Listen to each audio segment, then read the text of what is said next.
Thank you, Secretary Hegseth and General Caine, for being here today. Under President Trump's leadership, America's restored deterrence and secured our southern border.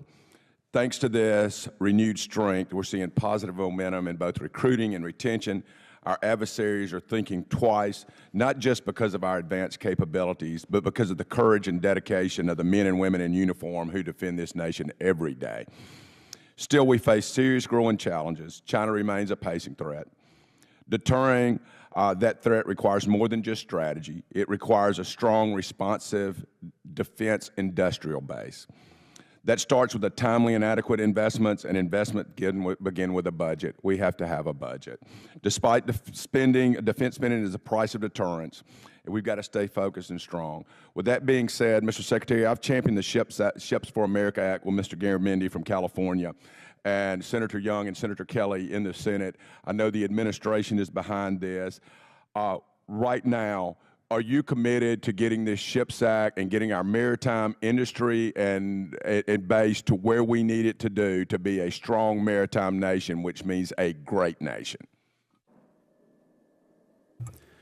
Sir, I would refer to Bryn for the actual details of what is included from that bill in our budget, but I can say top line, we are historically committed. $47 billion in shipbuilding in this budget alone. It was mischaracterized because of baseline versus reconciliation, but when you look at the total investment, historic. Same with defense industrial base.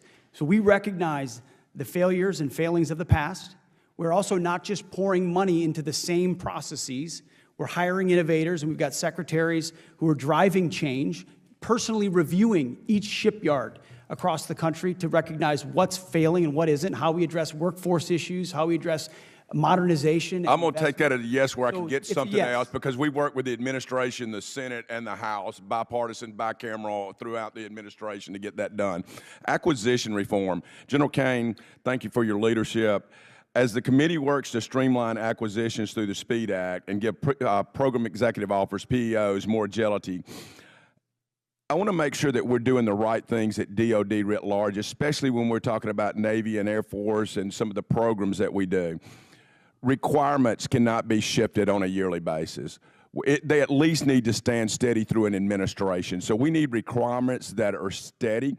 We can't tell them how to build things. What we need to tell them is the capabilities we need and let industry build that.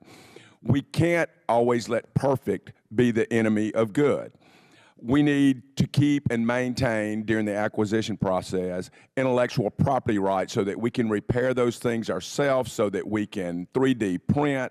There are so many things that we can do better that we put artificial barriers because we have a risk-averse DOD now, especially in acquisitions. And finally, we need to make sure, if we say we're building 4 destroyers next year, we don't need to next year say, well, we're going to change that to 3.